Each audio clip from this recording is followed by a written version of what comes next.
Hey, what's up guys, it's Evan here from Odyssey Strength and Conditioning. Got a video here for you today on why you might choose to high bar back squat instead of a low bar back squat. So, unless you're a powerlifter, and I mean a competitive powerlifter, not just like, oh, I'm a powerlifter bro, like a regular meathead like me, unless you're actually a competitive powerlifter, it probably makes more sense to high bar back squat rather than low bar back squat most of the time. And I'll show you why. I have a little demonstration here for you. So if we look at the position of the body when I get into in a low bar back squat, it looks pretty much exactly the same as a deadlift position.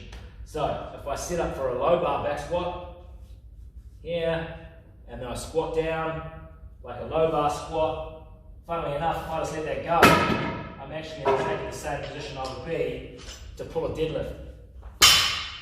Now why does that matter?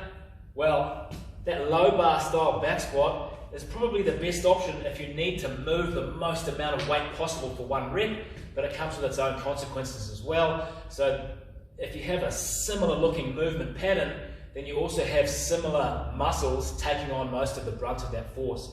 Now because I'm more leant over in that position, that's putting potentially more shear force on my spine, and meaning my spinal erectors, particularly the lumbar erectors, are doing a whole lot more work than they would with more of a high bar style squat.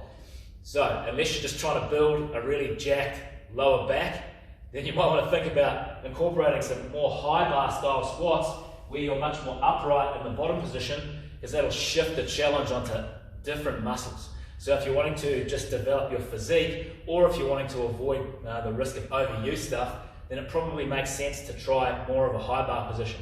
Now if you low bar back squat because you can't get into the position, because you don't have ankle range, or because you haven't got something else to enable you to stay in that more upright position, then you should probably go back and look at one of my other videos on how to squat with the heels elevated a little bit.